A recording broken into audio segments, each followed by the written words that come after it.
ada 3 langkah Bapak Ibu. Langkah yang pertama itu adalah mengidentifikasikan masalah. Nah, selama Bapak Ibu mengajar, ya selama pengalaman Bapak Ibu mengajar, Bapak Ibu nanti diminta untuk mengidentifikasi apa masalah yang terjadi ketika Bapak Ibu melaksanakan proses pembelajaran di sekolah masing-masing. Kemudian langkah kedua, setelah nanti identifikasi masalahnya sudah teridentifikasi, kita eksplorasi, kita lihat apa penyebab masalah tersebut. Kemudian ditentukan apa penyebab masalahnya. Itu di pendalaman materi. Nah, pendalaman materi ini sendiri akan kita laksanakan selama 12 hari, Bapak Ibu. Ya, selama 12 hari. Nah, langkah selanjutnya, langkah keempat, kelima, dan keenam, itu ada pada mata kuliah pengembangan perangkat pembelajaran.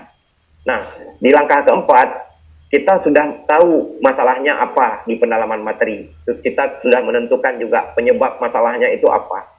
Kita buat alternatif-alternatif untuk memecahkan masalahnya. Ya, setelah sudah ada alternatif, kita tentukan alternatif solusi yang paling bagus untuk memecahkan masalah itu apa. Baru kita buat rencana aksi, baru kita buat rencana evaluasinya seperti apa. Nah, 4 langkah ini itu ada di pengembangan perangkat pembelajaran. Nah, sebelum selanjutnya dilanjutkan kepada ujian komprehensif. Jadi Bapak Ibu, nanti di pengembangan perangkat pembelajaran ini lebih lanjut akan kami sampaikan nanti Bapak Ibu akan membuat minimal 2 set perangkat pembelajaran, 2 set perangkat pembelajaran. Nah, 2 set perangkat pembelajaran ini akan diuji pada ujian komprehensif.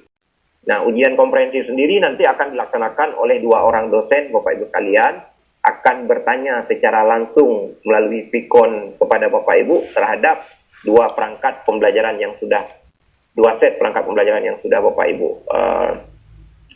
susun, dan bisa saja berkembang pada aspek-aspek yang lain, Bapak Ibu sekalian. Nah, apabila Bapak Ibu sudah lulus ujian komprehensif, baru bisa melaksanakan proses PPL. Ya, proses PPL itu langkahnya apa?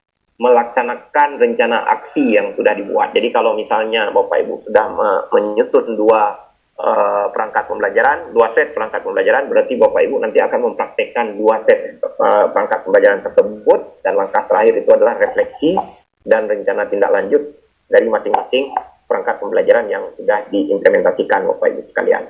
Nah, ini 9 langkah kira-kira yang akan kita laksanakan selama 58 hari efektif ke depan. Nah, kalau Bapak Ibu sudah melaksanakan ke-9 langkah ini, Bapak Ibu sudah selesai dilaksanakan, Bapak Ibu sudah mengikuti semua 9 langkah ini, Bapak Ibu. Langkah selanjutnya adalah Bapak Ibu akan mengikuti UKM PPG, uji kompetensi mahasiswa PPG, Bapak Ibu sekalian. Nah, UKM PPG ini sendiri, Bapak Ibu, ini nanti dibagi jadi 2. Ada yang namanya UKIN, uji kinerja, Bapak Ibu sekalian. Terus yang satu lagi ada yang namanya UP, uji pengetahuan. Nah, uji kinerja, Bapak Ibu, untuk uji kinerja, itu Bapak Ibu akan mengajar, Bapak Ibu. Nah, jadi Bapak Ibu diminta untuk membuat perangkat pembelajaran, kemudian diminta untuk mengajar, direkam, Bapak Ibu sekalian, itu sebagai salah satu uji kinerja, Bapak, bagian dari uji kinerja. Sedangkan UP, Bapak Ibu, nah UP Bapak Ibu lebih kurang seperti ketika Bapak Ibu ikut tes kemarin. Jadi Bapak Ibu akan menjawab soal yang disediakan oleh Panitia Nasional Pelaksanaan UKM PPG, Bapak Ibu sekalian. Nah, lebih kurang Bapak Ibu, alur pembelajaran PPG dalam jabatan tahun 2022 kategori 1 lebih kurang adalah seperti ini, Bapak Ibu sekalian. Ya. Nah, kemudian Bapak Ibu, pola pembiayaan. Nah, bagaimana pembiayaan PPG? Nah, pembiayaan PPG ini sifatnya bantuan pemerintah, ya. Bantuan pemerintah biaya PPG. Nah, untuk mendapatkan bantuan ini Bapak Ibu, nah, kita sudah ada MOU antara Rektor Universitas Al-Muslim dengan Dirjen GTK. Kemudian nanti Bapak Ibu juga, kami juga sudah ada PKS, perjanjian kerjasama dengan PPK, PPG dalam PPG GTK Kemdikbud. Dan terakhir nanti Bapak Ibu diminta untuk mengisi EPKS, Bapak Ibu sekalian. Nanti kita akan tuntun Bapak Ibu untuk mengisi EPKS, Bapak Ibu sekalian, perjanjian kerjasama. Jadi nanti ada 4 dokumen yang harus Bapak Ibu lengkapi ke Dirjen GTK Kemdikbud atau Direktorat PPG-nya khususnya. Kemudian ada 2 dokumen yang harus Bapak Ibu lengkapkan kembali kepada Universitas Al-Muslim, ya. Nah, akan saya jelaskan sebentar lagi Bapak Ibu. Nah, syarat pembiayaan PPG yang pertama itu adalah dengan Direktorat PPG di Dirjen GTK, kita itu Bapak Ibu harus mengisi PKS nanti. PKS ini apa? Perjanjian kerjasama antara Bapak Ibu dengan Direktorat PPG, Bapak Ibu, dengan Direktorat PPG di Kemdikbud Pusat, Bapak Ibu. Nah, ini nanti akan kita pandu lebih lanjut bagaimana cara Bapak Ibu mengisi PKS. Kemudian Bapak Ibu nanti juga harus mengisi kwitansi, harus menandatangani kwitansi. Kwitansi apa? Kwitansi yang isinya bahwa Bapak Ibu sudah menerima bantuan belajar, bantuan pemerintah untuk PPG dalam jabatan, Bapak Ibu. Nah, bantuan pemerintah ini nanti akan dikirimkan ke rekening Bapak Ibu masing-masing dan akan secara otomatis di auto debit langsung oleh Universitas Al-Muslim semuanya, ya, di auto debit. Nah, nanti setelah di auto debit untuk Al-Muslim untuk sebagai biaya pendidikan Bapak Ibu sekalian, Bapak Ibu akan ditransfer dari Universitas Al-Muslim kembali sebanyak 200.000 sebagai biaya komunikasi ataupun biaya data komunikasi Bapak Ibu sekalian. Jadi 5 juta yang ada di Bapak Ibu nanti akan masuk dulu ke rekening Bapak Ibu, kemudian langsung di auto debit ke rekening Universitas Al-Muslim. Nah, kita akan kembalikan sebanyak 200.000 dari 5 juta tersebut kepada Bapak Ibu sebagai biaya data atau komunikasi. Sisanya adalah sebagai biaya pendidikan PPG selama 3 bulan, lebih kurang 3 bulan ataupun 58 hari efektif Bapak Ibu. Nah, kemudian Bapak Ibu juga akan menandatangani berita acara serah terima dari Dirjen GTK, atau tepatnya ini sebenarnya ini sudah berubah di bawah langsung Direktorat PPG Bapak Ibu sekalian. Yang terakhir ada laporan.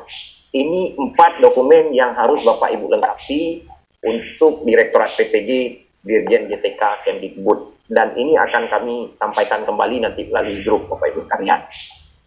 Nah, kemudian bagaimana untuk Universitas Al-Muslim? Nah, di Universitas Al-Muslim sendiri, Bapak Ibu nanti harus menyiapkan 2 dokumen.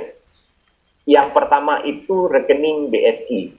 Nah, Bapak Ibu, mungkin hari ini mungkin nggak sempat. Kalau sempat lebih bagus sebenarnya Bapak Ibu. Nah, Bapak Ibu harus buka rekening BSI yang baru, Bapak Ibu sekalian.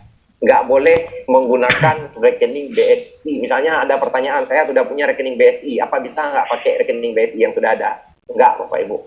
Bapak Ibu wajib membuka rekening BSI yang baru, Bapak Ibu, ya, yang baru lah, BSI, Bank Syariah Indonesia. Nah, kemudian yang rekening ini halaman depannya itu nanti Bapak Ibu scan, akan kita kirimkan linknya, Bapak Ibu scan halaman depannya, Bapak Ibu kirimkan ke kami, Bapak Ibu sekalian di Universitas Al-Muslim. Kemudian yang kedua, Bapak Ibu juga harus menandatangani surat kuasa auto debit Bapak Ibu untuk biaya kuliah Bapak Ibu di Universitas Al-Muslim, Bapak Ibu sekalian. Ya, jadi Bapak Ibu ingat, di Direktorat PPG itu ada 4 lagi dokumen yang harus Bapak Ibu lengkapi, sedangkan di Universitas Al-Muslim ada 2 lagi dokumen yang harus Bapak Ibu lengkapi, Bapak Ibu sekalian. Nah, rekening BSI-nya, nah ini nanti akan kami jelaskan kembali, ya, bagaimana sistem EPKS, kwitansi, berita acara serah terima dan laporan. Nah, yang sekarang perlu Bapak Ibu buat itu adalah membuat rekening BSI yang baru. Nah, kalau mungkin hari ini tidak sempat, ya berarti silakan dibuatkan besok hari. Kalau misalnya nanti, di daerah saya tidak ada BSI, Bapak Ibu, BSI, silakan Bapak Ibu buat secara online, bisa secara online, Bapak Ibu sekalian.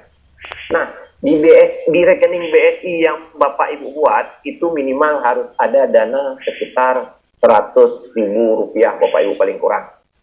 Ya, paling kurang Rp100.000. Kenapa? Karena nanti ketika dana yang ditransfer oleh Direktorat PPG ke rekening BSI tersebut akan ada biaya clearing sebesar 3.900, Bapak Ibu sekalian. Itu biaya clearing kenapa? Karena Karena Direktorat PPDG itu menggunakan rekening BNI, sedangkan kita di Universitas Al-Muslim menggunakan rekening BSI. Karena beda bank, itu ada biaya clearingnya, Bapak Ibu sekalian. Nah, kemudian nanti ya, data rekening yang sudah Bapak Ibu buat ini silakan di di screenshot Bapak Ibu ya. Data rekening yang sudah Bapak Ibu buat nanti silakan dikirimkan secara dua, dikirimkan secara online dan dikirimkan secara offline Bapak Ibu sekalian. Nah, yang online-nya surat kuasa auto debit. Jadi sebelum dikirim Bapak Ibu isi dulu surat kuasa auto debit. Nah, surat kuasa auto debit itu kemudian setelah diisi, mana saya tunjukkan langsung surat kuasa auto debit Bapak Ibu sekalian biar nanti saya share di. Nah, nomor rekening ini nomor rekening BSI yang baru Bapak Ibu buat. Terus atas nama siapa dibuatnya? Atas nama siapa? Nah, usahakan atas nama di sini Bapak Ibu sesuai dengan nama yang tercantum di SIM PKB Bapak Ibu masing-masing Bapak Ibu sekalian. Kemudian nomor HP-nya berapa, alamatnya di mana. Ini nggak usah dirubah yang lainnya Bapak Ibu. Yang lainnya itu tidak usah dirubah. Bapak Ibu hanya mengisi yang atas ini saja. Kemudian di bawahnya ditulis di mana.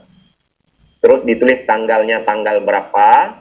Terus diberikan materai 10.000, ditulis nama di sini Bapak Ibu, kemudian ditandatangani. Nah, setelah di-print dan ditandatangani, Bapak Ibu scan, Bapak Ibu.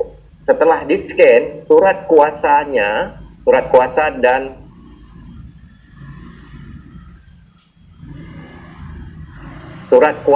dan halaman depan rekening BSI Bapak Ibu dikirimkan yang soft copy-nya ke alamat ini Bapak Ibu sekalian. Ini alamatnya. Kemudian yang aslinya, surat kuasa auto debit yang asli dan data rekening yang asli yang depan, bukan buku ya, buku asli sama Bapak Ibu, tapi fotokopi buku rekening halaman depannya itu sama surat kuasa auto debit yang asli itu dikirimkan kepada Syarfida Program Studi PPG Universitas Al-Muslim. Ini alamatnya Bapak Ibu.